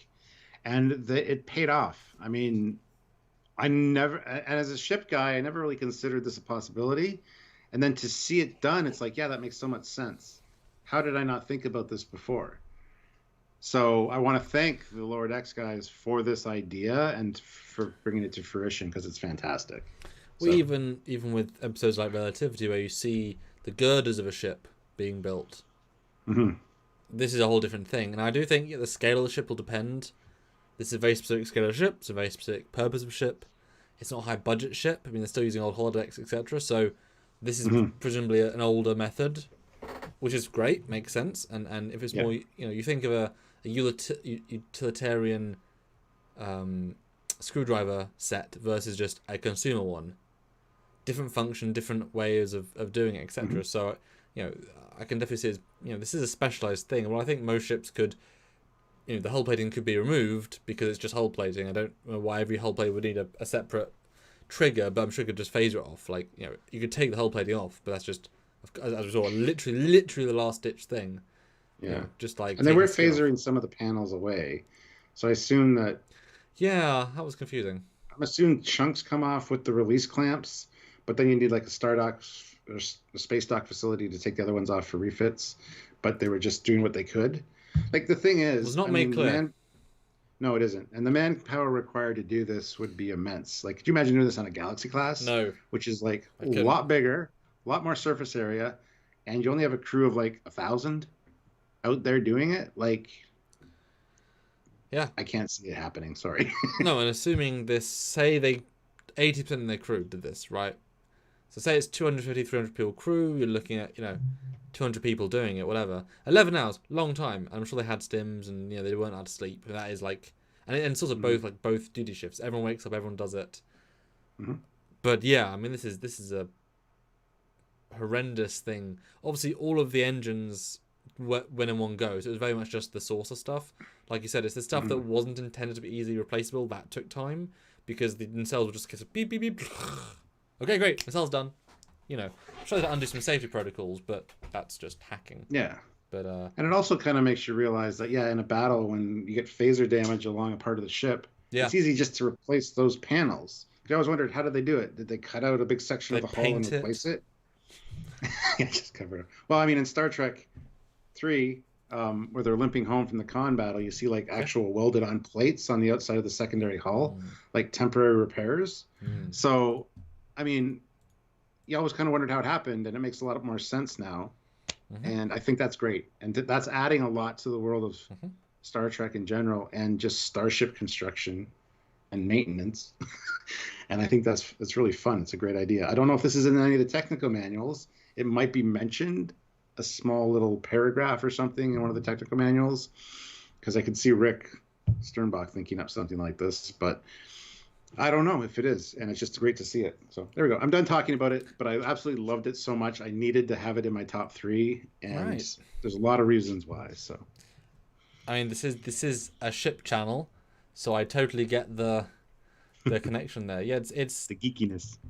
Yeah, and I also think that it isn't just for you and also for me as well. It isn't just the fact there's a good concept; it was well executed. It could have been just still grey or blue or some weird thing, but the nature of how it's done feels very mature and obvious. And obviously, yes, the warp cores were splendid. And I mean, as I joked in the live, the polygon count as soon as those nacelles were revealed, like 10 times, it wasn't just a smooth hull. It was like, oh goddamn, we've got to model everything. Oh my god, that was real good. Real good. Yeah. Rock Solid Productions puts in $2. My favorite was when season 2 of Lower Standards ended. Oh, he doesn't like Lower Decks. Oh. Sorry. Not everybody can have taste, I guess. Oh, harsh. And Eric the Bat says, is the California class about the same sizes as the Oberth? No, much larger. Although it depends which Oberth. It's got 3 sizes, but there's still the standard version, Subject 3 version. It's much bigger. Oberth's tiny, much bigger. Which I look for. I mean, I will, when I've had a bit of a break, which isn't very much longer, I will do a scale chart based on information we now know, and we can do a Cerritos scale revealed, and that would be fun, soonish. Yeah. Cool. All right. Well, my bronze, Stuart, my bronze is the fact that, and they should be proud of this, the crew feels more like a crew than any of the Trek shows, and we know more about them than any Trek show, considering it's been 20 episodes of half as long content, and every other Trek show, TNG 7 seasons, God knows, over double the amount of episodes per season than 2 seasons, and we know a few other people, and they're like the celebrities of Barclay, etc. Voyager, okay, a bit more broad, but not too much. Enterprise, nope. They have maybe a bigger primary cast, but you don't know them very well. Discovery, you don't know anybody. Let's not even talk about that. Picard, you don't care about them. And DS9, yes, big cast, but they were, they weren't the crew, they were people around, So I'd probably class that as slightly differently. But the fact that you have a sense, and this is a shot from the last episode, I recognise all these characters except the red lady. Like, they didn't just invent a new bartender, they used the old bartender guy, and they're all people. But the crew does feel like a crew. You are noticing people time and time again. They're consistent, and even if it's all subconscious, and obviously we're looking for it more than other people, but like, you really get a sense of who is here, and it's great. They're not just inventing; they're sticking to it, and they're building. And then certainly this season, the camaraderie. Again, this episode, the Holo-pods one, meant yes, the crew is coming together in a way they haven't had before. I think part of that is because the captain was just being more relatable and more trusting. That helps if everything comes from the captain. And I guess Mariner not bringing the tension to doing stupid things helps. But it's well done the team for creating a cohesive crew feel where you want to know all these side and tertiary characters because they all kind of stand out in their own way. So good job them. It's quite amazing given the limited screen time and yeah. Yeah, and in the episode I Excretius, you actually see most of the crew, if not the whole crew, in the cargo bay with the pods. Well, one shift worth of crew. Yes, and you can actually identify a lot of them. Yeah. A lot of them have been named. We've seen some of them on the screens for the simulations, so we do know their names. And we see those characters in the background multiple times. So they're keeping a consistency for crew feel, and it's really nice to see. And you're right, we do know them more than we've known a lot of other characters. So, and they do keep trying to actively throw other people's names, like we had the, like you said, but also the medical episode where Tendy had to go and find people, and we had a whole list of surnames, and they all kind of connect and who we know, etc. No, it's good stuff. Good stuff. Good stuff. Yeah, sense of camaraderie. Yes. And Rock Solid Production says, I'd rather watch Discovery, Picard, or DJ Odyssey than Lower Standards. Okay. Sorry to hear that. It's not a widely held opinion, so cool for you. Yeah. And where was it here? Somebody said that the ship looks like the same size as the Galaxy class based on the deflector. Oh, Soft Dream said that. So yeah, it's definitely not the same size as the Galaxy class. The deflector's not the same, first of all. Yeah, how would you scale to a deflector? They're all radically different sizes. That makes no sense. Designs. It's even different design. Like, you know, the secondary deflector on the Voyager is the same secondary deflector on the Type 9 shuttles. They're not scaled the same. Not at all. Not even remotely. Yeah. So no, it's not the same size as the Galaxy class, so you know that. Not a band account, $5. Best part, Lower Decks hasn't mentioned our Lord and Savior Michael Burnham. She sacrificed everything, then ascended, winged into a wormhole, and rose again. Yes, but the great koala in the sky smashed her, and so it's taken over. Yeah, I was gonna make a great koala joke, but you definitely took that in a direction, Stuart. Took that in a direction. Sorry, what was yours? No, it wasn't as fun as that. So I will leave you with that. Dear me. Well, sorry about that. It's fine. It's fine. So that's my number. That's my bronze. Nice. Let's see. We have 136 likes. We need another 14 likes to get to 150, guys. We'll get there. We'll get there. 14 more likes. Hit the like button. And the poll. Did you like the Klingons in Lower Deck Season 2? 85 votes, 96% yes, 4% no. Oh, 97% I'm closing it, and 3% no. Stuart?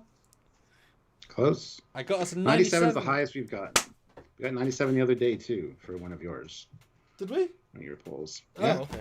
That was the best. Yeah, so you tied it. Good job. But I feel like the three that said no are the people that want to see it not 100% who get it. Because how can you not like them? There's nothing to dislike. There's nothing to dislike in the Klingons. I thought it was an easy one. But also just to see, you know. But yes. Yes. Yeah. Yes. Well, you have my number 2 up already. I do, because I wanted to... You already shown my silver. Boo. My silver, number 2, is the epic space battle scenes. Whoa. Which we've already talked about with yours. Just my number like 9, I believe? What was it for me? Yeah. I think it was number 9. Yeah, 9. Damn. Super amazing, well choreographed. You see the ship's actually doing things. Even the one part where the bird of prey fires a torpedo like right next to the ship, and it kind of does a 90-degree to hit the ship, which I love because you see that in video games all the time, and it makes sense because they're homing torpedoes generally. So just some really great stuff. The space battle was amazing. A lot of ship porn, and you also had the cinematic vibe of that really epic movie quality music, and it was just fantastic. So I already kind of talked about it, but it is my number 2 because I do love me a space battle, and a good one. Not one that lasts 4 seconds with 1 or 2 phaser hits, most of which you don't even see. You just hear or see the shaking inside. This was very like, even when there was stuff going on the Klingon bridge, you had the view screen behind and you could see stuff happening. That's what I want to see. I want to be able to hear the discussion and see what's going on. So I thought that was fantastically done. It was a brilliant idea. So yeah. Very nice. Ship themed once again. Well, I do think if they hadn't had this battle, the ship battles were okay this season. Nothing special. But this one is a top tier one, so certainly, I don't know if you'd agree with that, but certainly up the. I'm trying to think of what the other ones were because there were more space battles. Let's see.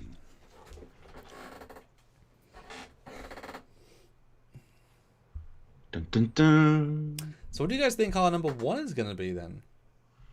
Any votes? We're still waiting on Samuel's number 2. We are. Which sounds dirty.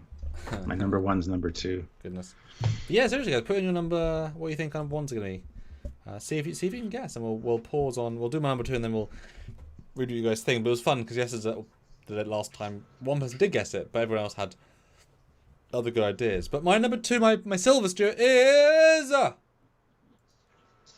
the. Read my note. Totally integrated Federation space station on a scale we've never seen before. Was able to incorporate loads of alien races, tech, and things.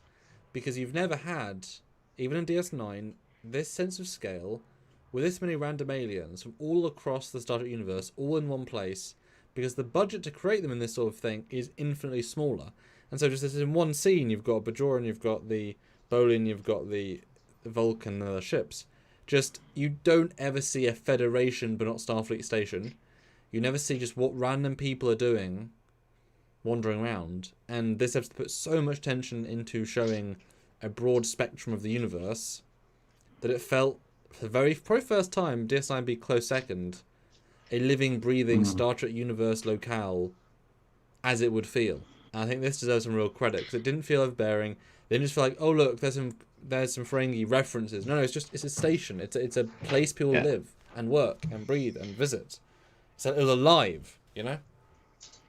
Yeah, you're right. It was great seeing that. I mean, the closest thing you actually get is Star Trek Online when you go to the starbase and you see like a bunch of different races and uniforms and people jumping around. There you go. Yeah. I fucking hate that. Okay, that's not just me.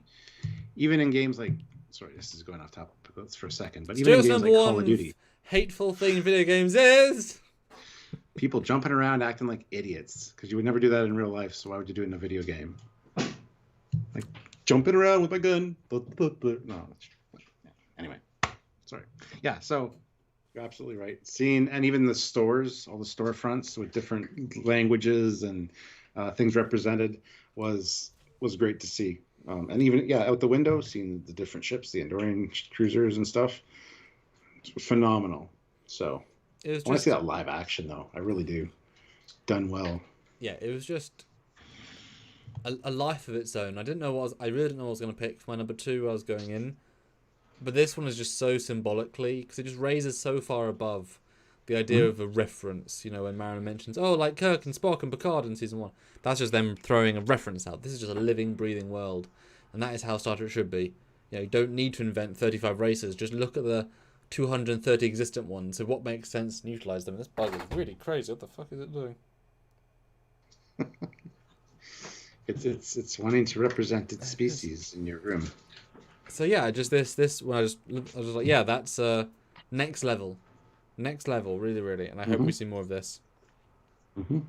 We did see a lot of that starbase as well. So even ships docked and the Vulcans on board and stuff. So there's a lot of great stuff there. Yeah. And the aviary. 143 likes, guys. We need 7 more likes to get to 150. And super chats, another 50 would be awesome because we still haven't hit that minimum, but that's okay. A couple fives, whatever, would be awesome. Let us know your number ones. Let us know what you think our number ones are, because now we're just heard Samuel's silver, his second place. What do you think is going to be our number one favorite thing from season 2? Yeah, let's see what any of you thought. If anyone actually had any ship porn, oh dear. Well, I'm pretty sure that's already what you have for number 2, give or take. Well, yeah, guys, say what you think number 1 is going to be. I would love to know for sure. But yeah. Our favoritist thing in Lower Decks. I don't even remember my number 1. I'm not even trying to think. What did I put? Oh, we'll I know what find mine out. is because it was from the beginning. I knew it was going to be. My Hmm. SVS Guru though 2000 throws in €5. So thank you. Boom. What things from Star Trek Online would you like to see Ooh. canonized Lower Decks? The space dock design, the Iconians. Some of the ships from the temporal. Well, I guess they are canonized kind of in the game. The fact that they made new TOS ships. Well, I would say licensed, not canon. They're licensed Yeah. ships. That's a good question. I wouldn't want the Iconians, 'cause I think their art design is way over the top and very un-Star Trekian. Like, it's video gamey over Star Trekian, and doesn't match any of their time in the show. Not that there's much to go by, but when I was designing my stuff for a fan film, like, I really had to think, because you have a limited pool, and they just did something completely, completely different. I mean, there's definitely a ton of ships that are really standouts that you could include, obviously. Maybe a bridge or two would be kind of fun, but again, there's so much quality over quantity, in the sense that there's just lots of, like, variable quality. You really got to pick which one you want. Not a banned account. I skipped your super chat and I apologize. Sorry. Oh. Happens. $2. We need a Klingon science or medical United Federation officer. That'd be good. Yep. Klingon doctor for sure. Yep, both perfect. Yeah, I don't know. Stowe is such a broad thing. Maybe like one of their K7 station variants, like how they did that. I can't remember. Divana station or something like that. That'd be kind of fun to go through. I don't know. They're so built in their game mechanics. It'd be hard to work out what to include. Because stories would be difficult because they wouldn't integrate properly because they're so like game mechanic based. Like the idea of having every costume in one location is absurd. So you couldn't do that. I don't know how many aliens they do that are original, so I couldn't call those out. I don't know. Yeah. Might be a good top 10 list, honestly, for the future. Top 10 things from Star Trek Online we'd like to see canonized. But the problem is most of those might be ships. Oh, that would be the caveat. We can't do that. Okay. What storylines would we like to see? What characters, where they are, would we like to see where they are? That would take some real research. It would. Might be something for the future, though. I'm just saying. So. Wow. All right. Yeah, Drozana Station, Wenlock. I think that's what he was talking about. Yes, that sounds about right. Yeah. Fantastic. All right. I'm eager. We're down to our number ones, our gold standards, things we liked most about season 2 of Lower Decks. Wow, I have no idea what you're gonna pick. No, you do. I lie. All right, my number 1 gold place is Brad Boimler's character growth and development. Oh, okay. He has impressed me like time and time again with his character development. He took a little bit of a backslide when he did the Hawaii thing to suck up to Ransom, which I was disappointed with. Mariner has been disappointing me pretty steadily. Her character just tends to go nowhere, but she's been an ensign for how long? Her friend Ramses is already a captain who she went to the academy with, so Mariner could be a captain. So I really shouldn't expect any character development from her, because she's always in that slot, But Brad has really stepped up. He even got 100% on his, whether it was rigged or not, Borg simulation. Taught her empathy, beat her in chess, the Borg Queen. So kudos to him. He didn't want to give up. He served on the Titan. He's been transporter cloned. He's defeated a super AI intelligent computer and shown Mariner, like put Mariner in her place. So lots of different things that he's done that have really shown that he's growing as an officer. He drowned the cause. Yeah. He was kind of hesitant about swimming down there, but he did it. So honestly, as a Starfleet officer, he's really growing, and I want to continue to see that happen.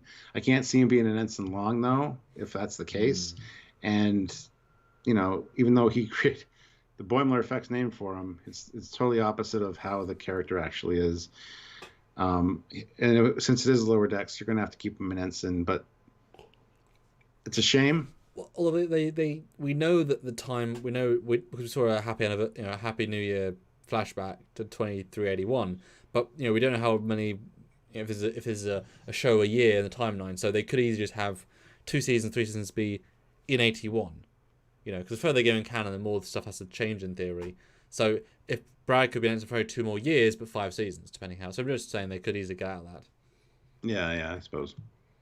Yeah. But honestly, I've been super impressed with the writing for him, and he was kind of silly in season 1, but he's really stepped up. The Titan thing really helped him out, I think, even though he was screaming at the helm. I think that confidence is still there.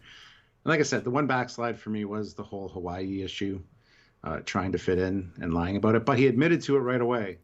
So there's that as well. So, and even Ransom sees the potential in him, sending the cadet his way to kind of talk to him about helping him out with his organization and stuff. So honestly, I just want to see more of this. I think this is a character written well, and that's what Star Trek needs, is well-written characters and stories. So, well, like I alluded to earlier as well, it's interesting to see a character go from in a sense, if there's like a baseline of talented Starfleet officers, say a Tom Paris or a Harry Kim, right? Harry Kim is far more talented than Boimler. Just he is, right? You got a top tier ship, whatever. But they're still both ensigns. And so to see but in Voyager he was the lowest of the ranks. And I guess Geordi in season 1 of TNG, like he's lowest of the rank. You can feel that in the crew, but he's still talented. Boimler is the lowest of the ranks on a low ship. Still Starfleet material, but with the potential to be better, not talented early on. And so we've never seen that as a journey of a mediocre to low end officer who got in through basic merit, but not talent, like talent. That's the journey we're seeing. We're seeing him go past that. If he did earn Titan, he didn't talk his way, he didn't fake it. He earned a Titan. Obviously, he was. Yeah. He's probably good to be a lieutenant, just not in those situations, and not everyone's made for hardcore fighting. That's fine. It's nothing bad for him. In fact, he's still a lieutenant on that ship. Means yes, he's still a lieutenant worthy material. He just depends on the ship. Yeah, no, it's not. We've never seen this journey before, and we can see Tendy and Rutherford are nowhere near lieutenant material. No, they are ensign through and through, and so the contrast they're here. very kid-like, Whereas Mariner is obviously like she can be like commander material if she wants to be, she doesn't want to be. So the scale, it's like a top trumps game. The power levels of everyone is so different, but you can kind of feel they're quite different. Yeah. And Trace says something is kind of off with Mariner's age. They infer she could have been a captain by now, but that means she would have caught up to her mother. Captain Ransom went to the academy with her, and she's a captain now. So, and Trace goes on to say, honestly, Sonia Gomez suffers from the same problem. I don't think she should be a captain yet, but it's a minor issue considering the nature of the show. Trace, you're also forgetting the Dominion War happened. I don't know if you watched DS9 when those space battles, you saw Federation ships getting destroyed left, right, and center. That's a lot of captains. That's a lot of crews, commanders, lieutenant commanders, captains being killed. They need to fill those slots. So if you're good enough, you could level up fairly quickly, I would assume, to fill in those gaps. So although obviously for every 400 crew, you're losing one captain, and if you've got every ship that survives has 400 potential captains, so there's no lack of captains by any means, and they will promote the best. Sonya must have shown something really good, but I don't get the sense Sonya was good at anything much. But First Contact is perfect. Like the thing that they're You know what I mean? Like, she's not going to be assigned to any other sort of job. That's her thing. She's lovable, friendly, can make friends with these aliens. That's what she's good at. You won't send her for science. You won't send her for exploration. Well, she might spill hot chocolate on them, though, and screw up the first contact. She might. Start a war. But I think I think the way she was holding that cup in the first scene, she's got over that, Stuart. She's learned that lesson. So I think captain's also relative. Captain's also promoted out of necessity versus skill versus, we need a medical captain. They might not be the best overall, but whatever. And I think the way you got the sense of Mariner's friend, she was really talented. Like, she was using her skills, applying them fully, so she got young captaincy. Because she's younger than Gomez. I mean, she must be, because Gomez was, an ensign on the D, whereas Mariner couldn't have been.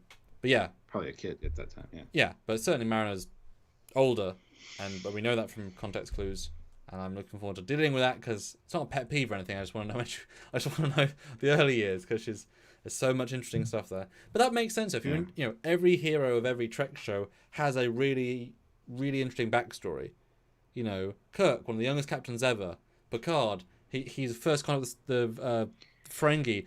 Commander ship, lost ship, has a whole maneuver done over him. Cisco, he was a high-end commander, died, wife died at War 359, etc. Archer, his father was a top warp scientist. These all have unique things, so you couldn't give Mariner not some interesting backstory. It's obviously hidden, but there's something there, and you obviously write that in. Yeah. It only makes sense. You also got to consider too, after the Dominion War and just the issues they were having, you'd think that they would bolster Starfleet, beef it up, and make more ships. So again, there's a lot more captain slots opening up with all the captains that got killed during the war. So more ships, more captains. Got to slide people into those slots. Plus, a lot of those crews, let's say you had a Galaxy class ship, had a great captain, a great commander, ships destroyed, that whole crew's out of the running for other ships. So, you know what I mean? So, yeah, I think they would bolster their numbers and have more ships to fill. Yeah, I mean, certainly post-Dominion War, they would certainly rush as many smaller ships into service. I wouldn't be surprised if we see, well, if I was doing the show, more more Defiant-sized, just to have ships, not necessarily, so that, because, like I say, if it's 200 people to every captain, you've got millions of ensigns, millions of commanders, you've only got thousands of captains, you've got literally unlimited captain choices. I wouldn't be surprised if lots of captains at Dominion War retired, said, F this, I'm PTSDing out. Because why would you want to, seriously, like, a lot of people, PTSD out, man. Like, why would you want to stay? Like, you've done enough, you've dealt with enough, like, you've done your service, leave. So they might have lost hundreds of captains just by pure leaving. Yeah. I could see it happening. But yes, okay, there's number one. Interesting number one. Our secondary characters. Did it surprise you?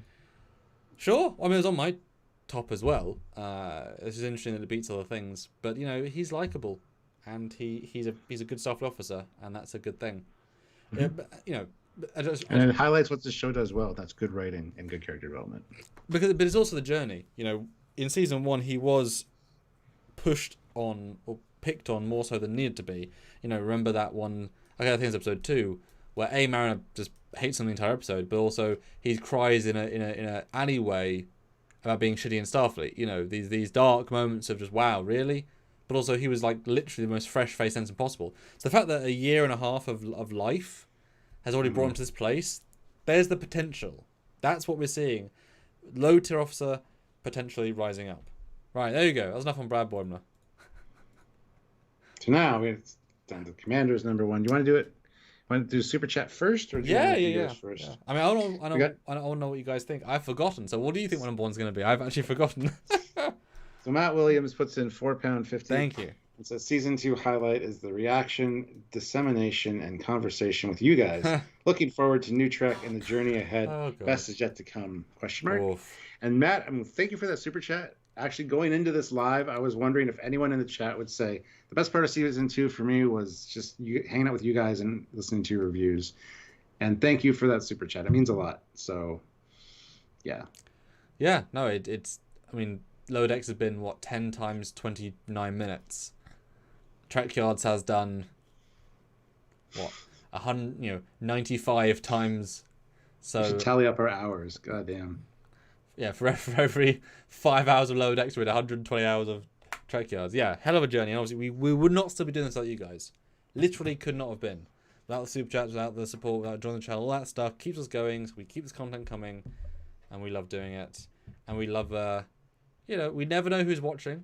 We've always said that. We love putting the detail in, the analysis stuff in, because even if it's just the hardest core of you fans that are watching, who knows? I mean, maybe the Picard team might see a video and say, yes, those Klingon designs are what people like, etc. What is my number one? Shall we find out together? What is your number one? My number one, said 3.5 hours ago, me is... Oh, right, okay. Okay. My number one is the Lower Decks within Lower Decks storyline.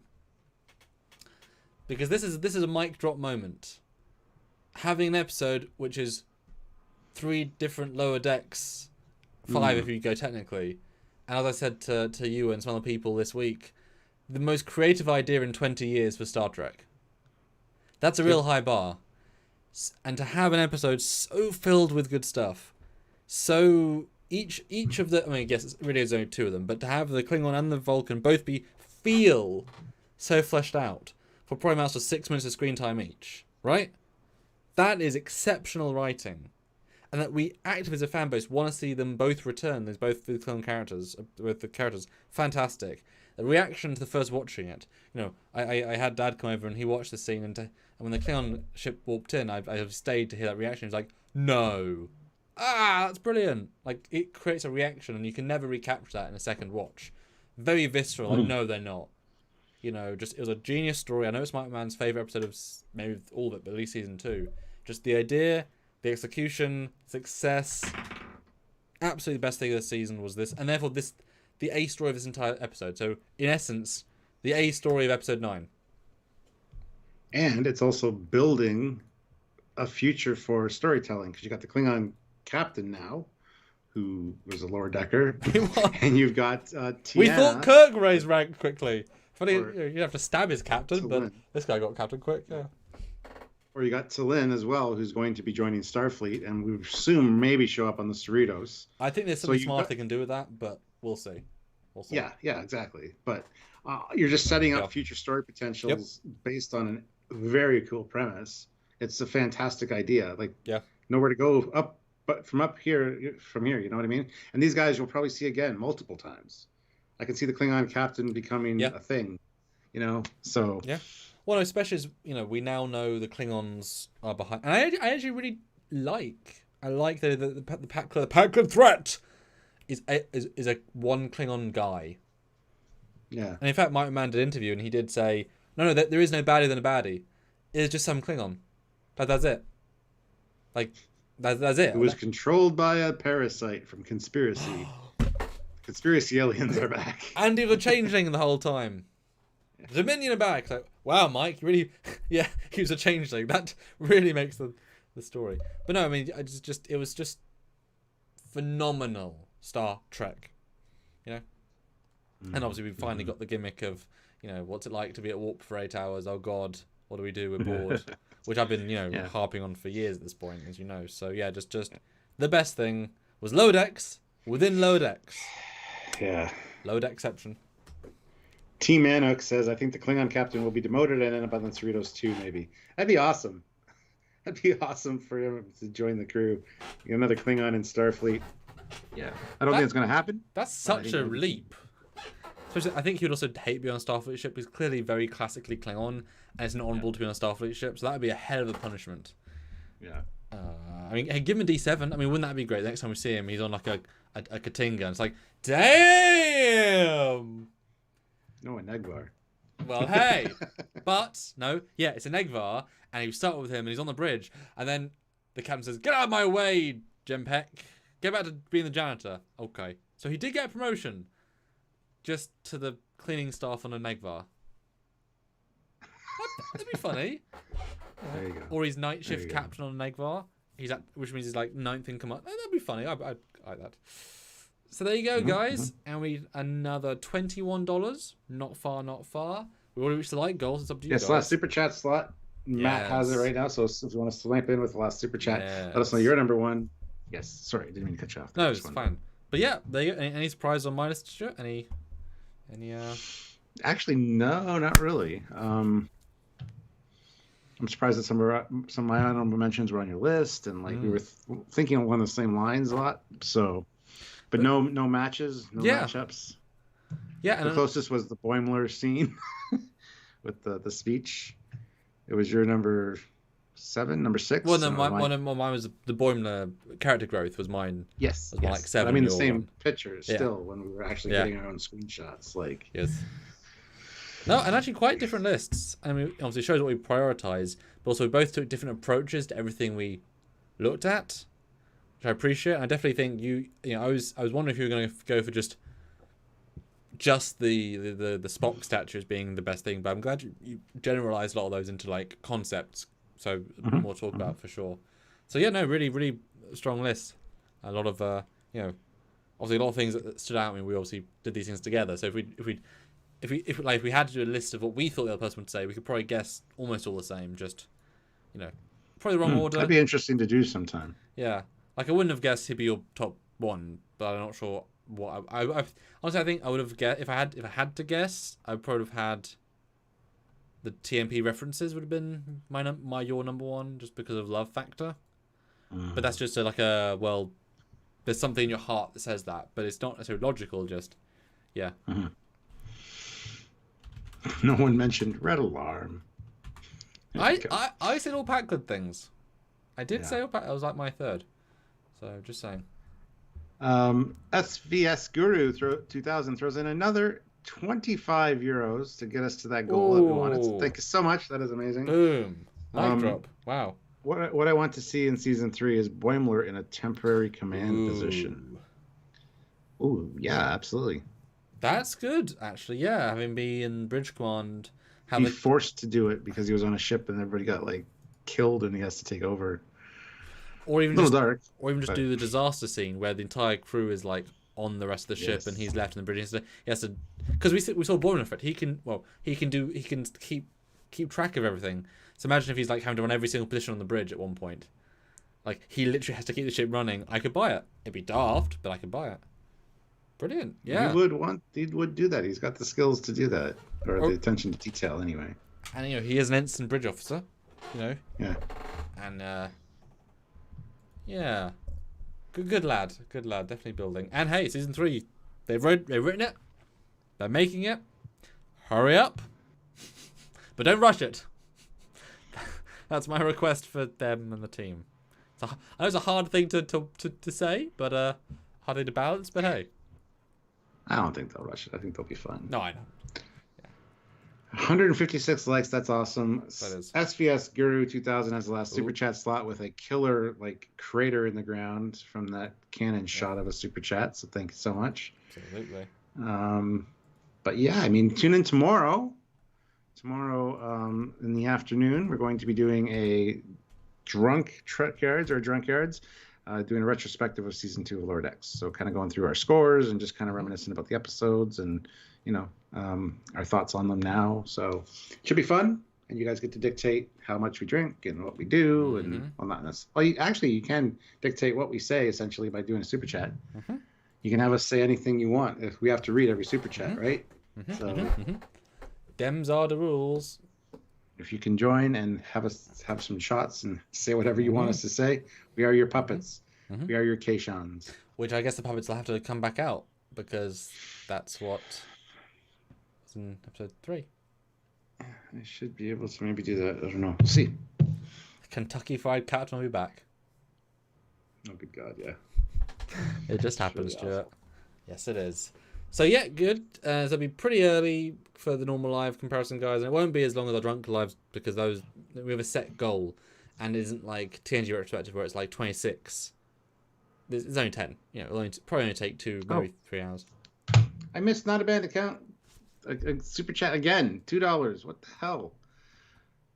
Why do I keep missing those? Anyway, Wolf359 was an inside job. Number 359 truth. Or hashtag 359 truth. Yes. The dark secrets of the war. And Viper snipes in with a £5 super chat. Ooh, with no comment, but thank you so much, Viper. Much appreciated. I'll be honest, I did see there's a post about that on a clipped scene. And that exact same scene, they talk about the captain's yacht. Oh, really? It's like, God damn it! You set up as well, Mike, you bastard. Yeah. Goodness. And Erevic Sonder, probably like 3 p.m. Eastern Standard Time-ish would be my guess. That'll give you more time to do my earlier. stuff, yeah. Oh. No, that's good. That's what I'm saying. That'll give you more time to do my stuff. Rather than being 12. As in 12 Yeah, your time. 12 is way too early for Oh, me. yeah, I'm still sipping on coffee at 12 o'clock. But yeah, we'll just keep your eye on, make sure you click the notification bell icon to all and you're subscribed, and check out the Facebook groups because we post all that stuff everywhere. So, yeah. A couple of hours early. There you go. Did you even share this one around? Yes, you did. Okay, never mind. Too late now, but. Yes, it is. Alright, so until tomorrow, in our final Lodex Live, thanks so much, guys. Till then, he is Captain Foley. And he is Commander Cockings, and we are not Lord X. Oh. But they're still great. Our Trekyards Lodex guys are great, though.